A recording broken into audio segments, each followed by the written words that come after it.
Right, ఇది మనము ఈ ఫోర్ట్లోకి రావడానికి రెండవ దర్వాజా. బట్టలు ఎవరన్నా వస్తే కనుక ఇక్కడ నుంచి మాత్రమే ఎంటర్ అనేది జరిగేది. రైట్, ఈ ఫోర్ట్లో ఇది సెకండ్ మెయిన్ గేట్ ఇది.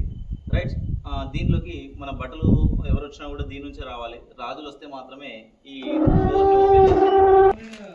చూస్తున్నాం కదా ఇక్కడ పిరంగులు ఇవన్నీ కూడా పైన ప్రతి ఒక్క మూలన పిరంగులు ఉన్నాయి.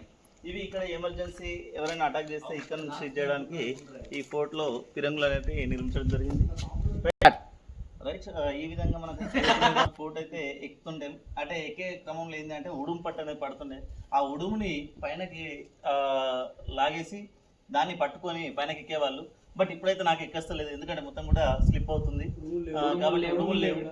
మనం ఈ ప్రయత్నం చేయొద్దు. Right,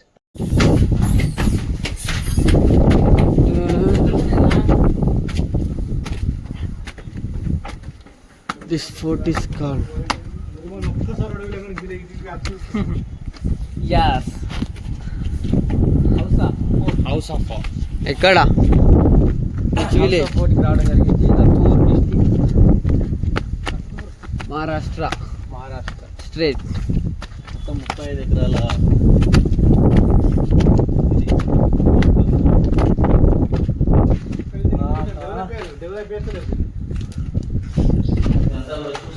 fort. ఇదంతా కూడా 35 ఎకరాల వరకు ఫోర్ట్ అనేది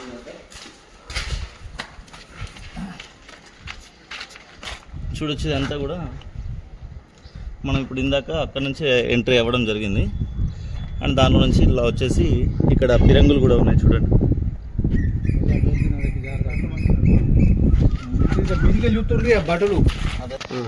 ఇది ఖైదీలు ఇట్లా తప్పించుకోకుండా ఉండడానికి మొత్తం ముసళ్ళు అనేది ఇక్కడ పెంచేది. ఇక్కడ నుంచి తప్పించుకోకుండా ఉండేది అన్నట్టు. ఇక్కడ అక్కడ చూస్తున్నటువంటి హౌస్ ఏదైతే ఉందో ఖైదీలకి అన్నం తిన్న తర్వాత నీళ్లు తాగడానికి ఆ హౌస్ అనేది వినియోగించుకునేది. అండ్ తిన్న తర్వాత మళ్ళీ ఆ రూమ్లలో వాళ్ళని బందీ అనేది ఉంచడం జరిగింది అన్నట్టు.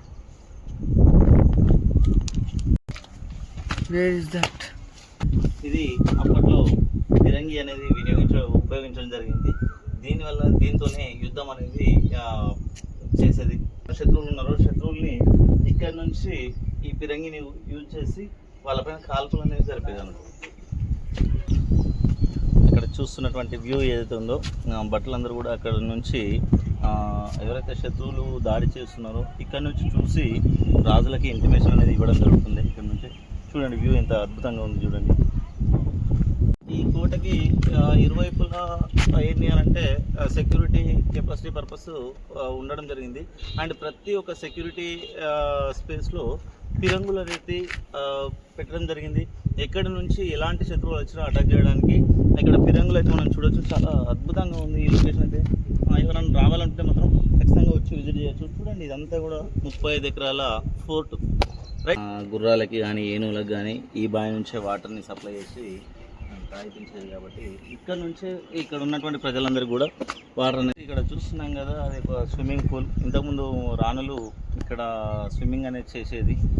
అండ్ ఈ టోటల్ ఈ కోట యొక్క విస్తీర్ణం వచ్చేసి 35 ఎకరాలు. ఈ 35 ఎకరాలలో ఈ కోట విస్తీర్ణము మ్యాక్సిమం 14 ఎకరాలు. ఈ కోటని చూడడానికి మ్యాక్సిమం మినిమం 3 నుంచి 4 గంటల సమయం అయితే పట్టింది మాకు. రైట్, ఇది 1460 సంవత్సరంలో ఈ కోట నిర్మించడం జరిగింది. ఈ ఔరా ఫోర్టు చాలా అద్భుతంగా ఉంది. ఎవరైనా వచ్చి చూడదలుచుకున్న వాళ్ళు చూడొచ్చు. సాయి అక్కడ మనం ఇదంతా కూడా వాడకంలో లేక మొత్తం కూడా చెట్లు అనేది పెరగడం జరిగింది. ఈ 35 ఎకరాలు కూడా మొత్తం ఏనుగులకు కానీ గుర్రాలకు కానీ ఆవాస స్థలాలుగా చాలా అద్భుతంగా ఉండేది ఇక్కడ. రైట్, మెయిన్ ప్రధాన ద్వారం. ఈ దాంట్లో నుంచి వచ్చేటప్పుడు ఇక్కడ బట్టలు అందరూ కూడా ఇక్కడ వెయిట్ చేస్తుంటే ఎవరు లోపలికి రావాలన్నా కూడా బట్టల పర్మిషన్తో మాత్రమే ఇక్కడికి రావాల్సినటువంటి అవకాశం ఉంది. బట్ ఇక్కడ చూస్తున్నాం ఇదంతా కూడా మనం లోపలికి ఎంట్రీ అయిన తర్వాత ఇది సెకండ్ ద్వారానికంటే కొంచెం ముందు బట్టలు ఉండేటటువంటి విధానం. ఇక్కడ ధాన్యం కారాగారం, అంటే ధాన్యం కానీ నగలు కానీ ఇవన్నీ కూడా ఈ దాంట్లో బందీగా ఉంచడం జరుగుతుంది. రైట్, ఇది వచ్చేసి మనకు బయటకి ఎగ్జిట్. రైట్, ఇక్కడ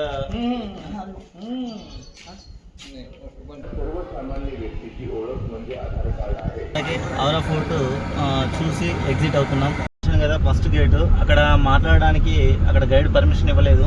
అక్కడ చూపించినటువంటి ఇనుప రాడ్లు ఏవైతే ఉన్నాయో, ఒకవేళ శత్రువులు మనల్ని దర్వాజాలని బద్దలు కొట్టకుండా ఉండడానికి ఆ రాడ్లు పెట్టడం జరిగింది. ఒకవేళ ఏనుగులతో కనుక గుద్దిపిస్తే అవి వాటి మెదడుకి కూర్చున్న తర్వాత అవి అక్కడే చనిపోతాయి కాబట్టి అక్కడ ఆ వీడియో తీయనీయలేదు. అందుకే ఇప్పుడు మీకు మళ్ళీ రిపీట్ అనేది చేయడం జరుగుతుంది. ఇది ఈరోజు మనం హౌస్ ఆఫ్ ఫోర్ట్ గురించి తెలుసుకున్నాం. Thank you. Wish you well. Sai.